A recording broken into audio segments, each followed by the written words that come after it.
Praise the Lord. Hallelujah. ప్రభు అయిన యేసుక్రీస్తు నామం పేరిట మీ అందరికీ శుభోదయం. ప్రియ దేవుని బిడ్డలారా, 23వ తేదీ 12వ నెల 24వ సంవత్సరంలో ఆ దేవదేవుడు మనల్ని ప్రవేశపెట్టారు.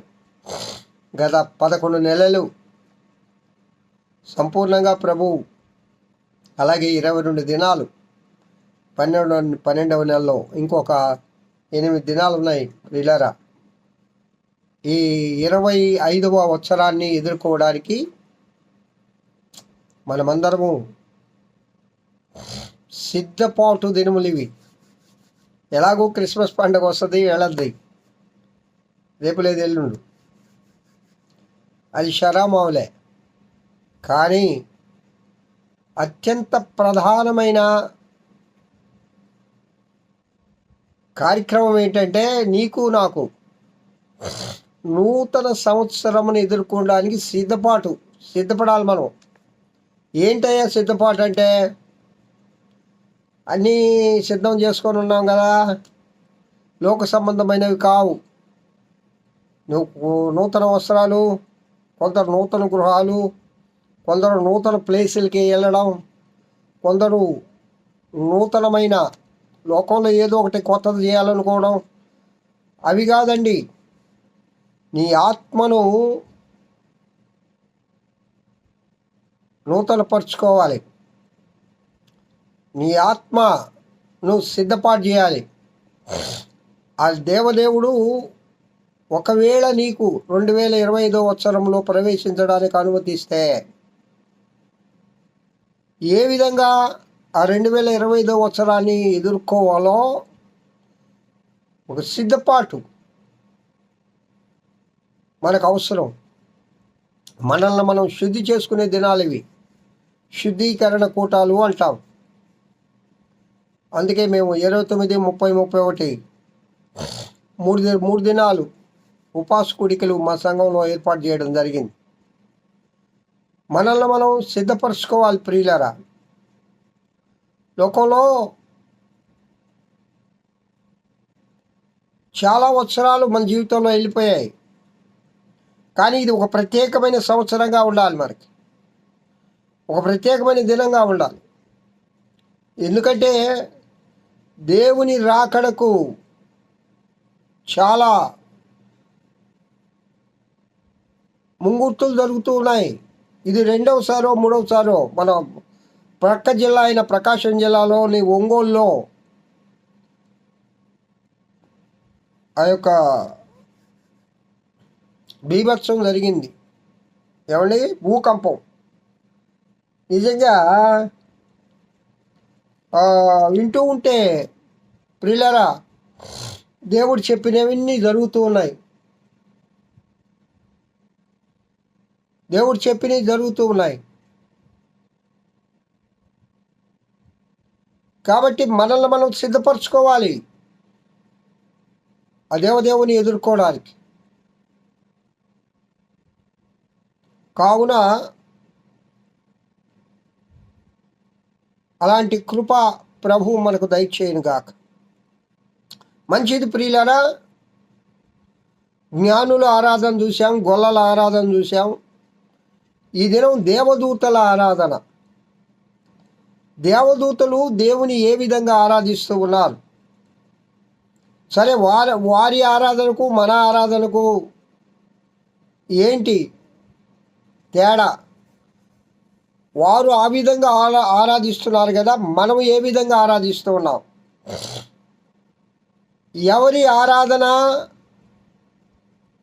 ఆ దేవదేవుడు కోరుకుంటాడు? ఆయనకి ఎవరి ఆరాధన అంటే ఇష్టం? మనం ప్రభువును ఆరాధించాలి. ఏ విధంగా అన్నాడు? ఆత్మతో, సత్యముతో. సరే ప్రియులారా, ఈ దేవదూతల ఆరాధన ఒకసారి మనం 2వ అధ్యాయము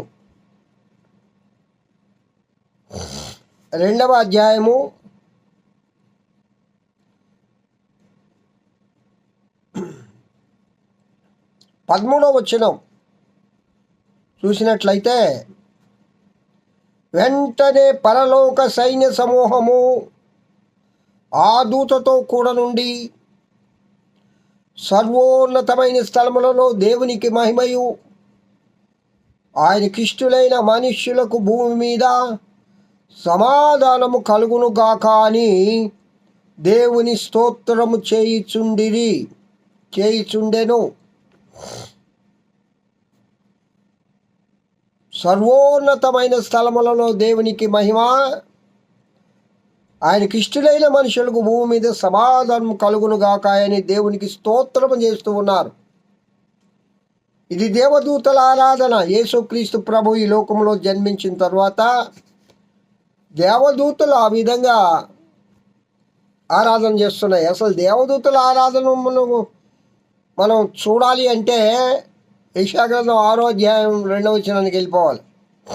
యెషయా గ్రంథం 6వ అధ్యాయం 2వ వచనం.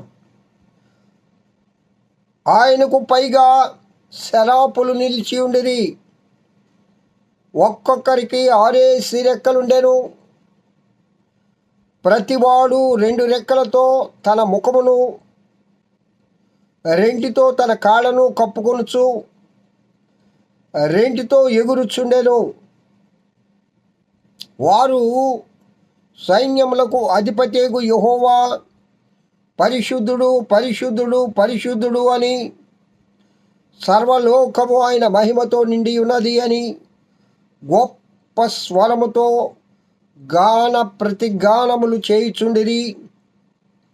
వారి కంఠస్వరము వలన గడప కమ్ముల పునాదులు కదులుచు మందిరము ధూమము చేత నిండగా. ప్రియులారా, ఇది శరాపుల ఆరాధన. పరలోక రాజ్యంలో వాళ్ళకు ఉండే డ్యూటీ అది. పరలోక రాజ్యంలో వాళ్ళ డ్యూటీ అది. వాళ్ళ డ్యూటీని వాళ్ళు నిర్వర్తిస్తూ ఉన్నారండి. వాళ్ళ డ్యూటీని వాళ్ళు చేస్తూ ఉన్నారు. వాళ్ళ విధి పరిశుద్ధుడు, పరిశుద్ధుడు, పరిశుద్ధుడు అని ఆ దేవదేవుని ఆరాధన చేస్తూ ఉంటారు గొప్ప స్వరంతో. మేమైతే దైవజనులు అల్లేవి చెప్పండి అమ్మా, మరొకమారు చెప్పండి అమ్మా అని మీ చేత దేవుణ్ణి స్తుతింపజేస్తూ ఉంటాం. కారణం, కొందరు అమ్మలైతే నోట్లోంచి పలుకు కూడా రాదు. కొందరు బాబులైతే అసలు పలుకే బంగారమాయరా అన్నట్టుగా ఉంటారు. ప్రియులారా, ఇక్కడ గడప కమ్ములు కదిలిపోతుంటాయంట. ధూమంతో నిండిపోతుంది వాళ్ళ సౌండ్కి. అయితే ఇక్కడ దేవదూతలు ఎక్కువ, మనం ఎక్కువ. మనము దేవుని కుమారులము. దేవదూతలు మనకు సర్వెంట్స్గా దేవుడు పెట్టాడు. మనకి పరిచారం చేసేవాళ్ళుగా, ఉపచారం చేసేవాళ్ళుగా, పరిచర్య చేసేవాళ్ళుగా. కాబట్టి కుమారుల ఆరాధనను దేవుడు తండ్రి ఇష్టపడతాడు. పరిచర్య చేసేవాళ్ళు, పరిచారకులు, సేవకుల ఆరాధన అది సెకండ్ లెవెల్ ఆరాధన. తండ్రికి ఎవరు ఆరాధన అంటే ఇష్టం? కుమారులు ఆరాధించాలి. సరే, ఈ దేవదూతలు, శరాపులు ఆరాధించేటప్పుడు కొన్ని నియమాలు పాటించారు. 6 రెక్కలు ఉన్నాయి. 2 రెక్కలతో ముఖం కప్పుకున్నారు, 2 రెక్కలతో కాళ్ళు కప్పుకున్నారు, 2 రెక్కలతో ఎగురుతూ పరిశుద్ధుడు, పరిశుద్ధుడు అంటే తమ్మును తాము మరుగు చేసుకొని దేవుని ఆరాధిస్తూ ఉన్నారు. హల్లెలూయా. బాగా అయినండి ప్రియులారా, తమ్మును తాము మరుగు చేసుకొని, తమ ముఖం కనపడకూడదు, కాళ్ళు కనపడకూడదు. ఆ దేవదేవుని ఆరాధన చేసేటప్పుడు మనల్ని మనం మరుగు చేసుకోవాలా. చాలామంది ఈ లోకంలో దేవుని సేవలో పాల్గొంటూ ఉంటే ప్రభువు కంటే వాళ్ళు పొగడ్తలు ఎక్కువ ఉంటాయి. దేవుని పొగడ్డం కాదు, అక్కడ దేవుని ఘనపరచడం కాదు. ఈ అయ్యగారిని అమ్మగారిని ఇంకా పోతే వాళ్ళ పిల్లల్ని కూడా కనపరుస్తూ ఉంటారు. ఇక్కడ దేవదూతలు ఆరాధన చేస్తూ ఉంటే తమను తాము మరుగు చేసుకొని తమ బహిర్గతం కాకుండా దేవుడు బహిర్గతం కావాలి. దేవుడు కనబడాలి అందరికీ.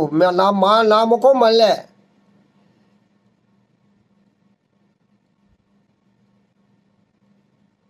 దేవుడు కనపరచబడాలి.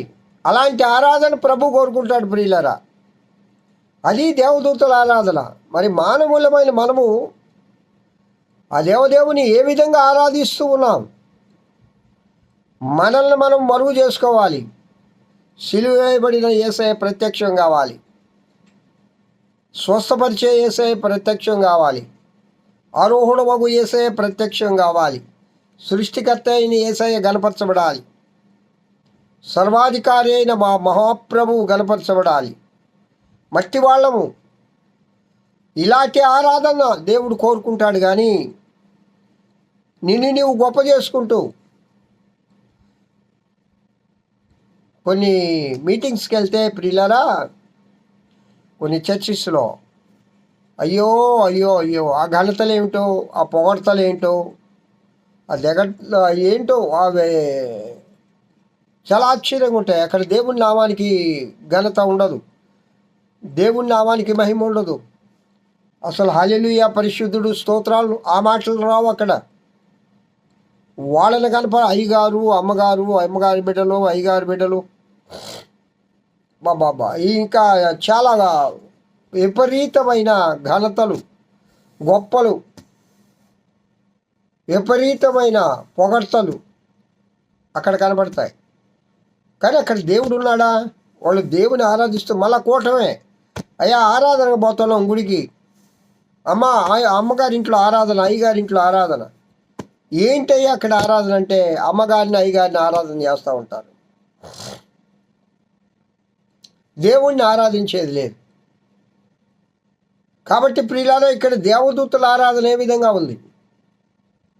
తమను తాము మరుగు చేసుకుంటూ ఉన్నారు. మరుగు చేసుకొని ముఖాన్ని కప్పుకొని కాళ్ళను కప్పుకొని ఎగురుతూ, చలనం లేకుండా ఆరాధన కాదు, అటెన్షన్లో ఉండే ఆరాధన కాదు, ఎగిరే అనుభవంలో ఆరాధన చేయాలి. ఇది చాలా నిగూఢమైన సత్యాలు ప్రియులారా. ఆరాధనలో దేవదూతల ఆరాధన ఆ విధంగా మన ఆరాధన ఉండాలి. కాబట్టి ఆ ప్రభువును ఆరాధించేటప్పుడు మనల్ని మనం మరుగు చేసుకొని, మనల్ని మనం తగ్గించుకొని, ఇక్కడ మనం ప్రత్యక్షం కాకూడదు. ప్రభువా మీరు ప్రత్యక్షం కండి, నన్ను నేను మరుగు చేసుకుంటున్నా. ప్రభువా మీ నామానికే ఘనత, మీకే మహిమ అని ఈ విధముగా దేవదూతలు ఆరాధిస్తున్నాయి. మనం ఇంకా ఏ విధముగా ఆరాధించాలో ఒకసారి మనల్ని మనం గమనం చేసుకుంటూ ఆ దేవదేవుని ఆరాధింతుముగాక. హల్లెలూయా. అలాంటి కృప నా ప్రియుడైన యేసయ్య మీ అందరికీ దయచేయునుగాక. ఈ దినం క్యారల్స్ మా సంఘంలో. కాబట్టి ప్రియమైన సంఘస్థులారా, ప్రకటన చేసిన రీతిగా 6 గంటలకల్లా ఆలయం దగ్గరికి వచ్చేయండి. క్యారల్స్లో పాల్గొందాం. ఆ దేవదేవుని జన్మదినాన్ని లోకానికి చాటిద్దాం. హల్లెలూయా. దేవుడి వాక్యం దీవించి ఆశీర్వదించునుగాక. స్తోత్రం. మహోన్నతుడా, స్తోత్రాలు తండ్రి. దేవదూతల ఆరాధన మేమే విధంగా మిమ్మల్ని ఆరాధిస్తూ ఉన్నాం. దేవదూతల కంటే అధికంగా ఈ వాక్యమినే బిడ్డలందరూ ఆరాధించే కృప దయచేయమని యేసు నామం పేరిట వేడుకొంచున్నాం తండ్రి. ఆమేన్. తండ్రి అయిన దేవుని నుండి, కుమారుడైన యేసుక్రీస్తు నుండి, పరిశుద్ధాత్మ అన్యోన్య నిత్య సహవాసం వాక్యం వింటున్న బిడ్డలందరికీ, సర్వలోక పరిశుద్ధులకు, సార్వత్రిక సంఘానికి ఇప్పుడు ఎల్లప్పుడు సదాకాలం తోడేయండి నడిపింపబడును గాక. Amen. Amen. Praise the lord. Have a good day. ఈ దినమంతా ఆయన కృపాక్షేమములే మీ వెంట వచ్చునుగాక. హల్లెలూయా, హల్లెలూయా.